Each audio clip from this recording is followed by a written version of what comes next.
Dusk is a self-aware and goofy fast-paced boomer gooner doomer shooter that was made by an American developer named David and published by New Blood Interactive, who also published this beauty, which makes it a perfect game. Here's why.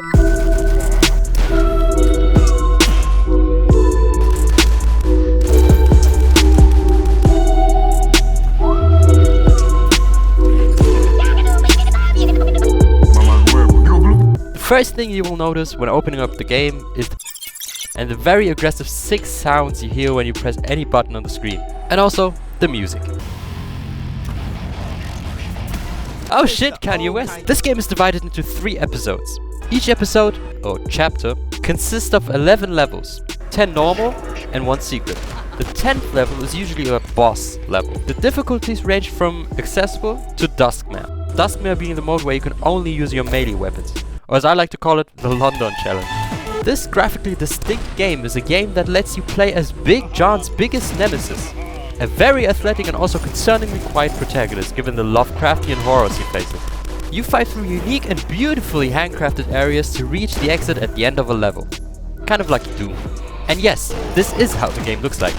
And if you hate your eyes, you can make it look like this. Literally me without glasses. You start out with nothing but 2 sickles and a fucking cigar. The sickles can actually parry any attack. Fun fact about the cigar, it has the highest zoom level out of any weapon in the game. The cigar's crosshair is that cool ass that people use to vandalize a perfectly normal wall. Press 0 to use it. It's hidden. As you progress in each level, you find more and more weapons that you can carry over to next levels, if you stay alive. So what kind of dangerous tools can you find to add to your arsenal? Well, we have a pistol, dual pistols, a shotgun, dual shotgun, a ridiculously strong sword, a double barrel shotgun, a Fortnite hunting rifle, a magic crossbow that has infinite penetration power, a mortar, and a fucking rocket launcher. And yes, there is more. Use a gas canister to commit unspeakable acts of dismemberment. But you will realize pretty fast the developers forgot to code in an essential mechanic into the game. It's called reloading.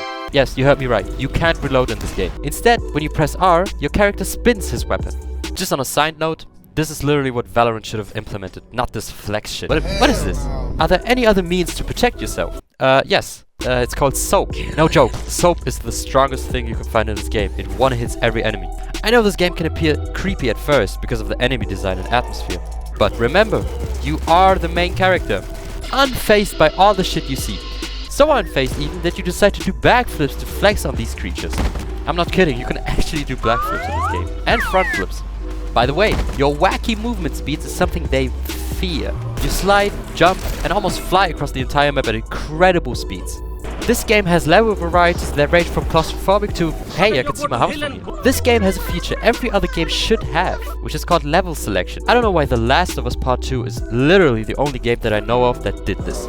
You only unlock a level once you have completed it, and can return to it at any time through the menu. Here you can actually decide to give yourself all the weapons at the start of the game, before ever even unlocking them. Very cool. A ton of levels in this game have superpower orbs that grant you abilities like super fire rate or the ability to play super hot. Sometimes to progress you have to press these buttons, and these buttons, to be honest, are not very visible. I struggled for like 5 minutes to find them. I was stuck for like 5 minutes. However, the levels are handcrafted with surprises that catch you off guard. Want to open this door to progress? You can kill every enemy in each level carefully like a normal person, or you could decide to just skip every encounter and run to the exit as fast as possible. Which is what I did. To be honest, the levels in this game are actually very beautiful. They're their own set pieces, and most of the time they actually work flawlessly at keeping you moving. This game has a bunch of different enemy types, ranging from generic soldier to what the fuck is this? All have their own unique design and voice lines. Let's talk about the graphics. The game has a unique look, as you can see. This game has an amazing amount of customization. And little secrets. Actually, every chapter has its own hotbar design.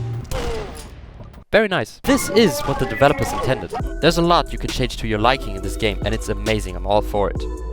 Talking about the modes, there's a story mode, and this game is special because it actively pretends like it has a story. I know there's lore and some stuff, but you know, it's not hard gripping. That's what I'm saying. There's an endless mode, you know, pretty basic. You choose an arena, and the game throws hordes of enemies at you. I found it kind of boring, but you know, each to their own. This game has many hidden lore-friendly secrets.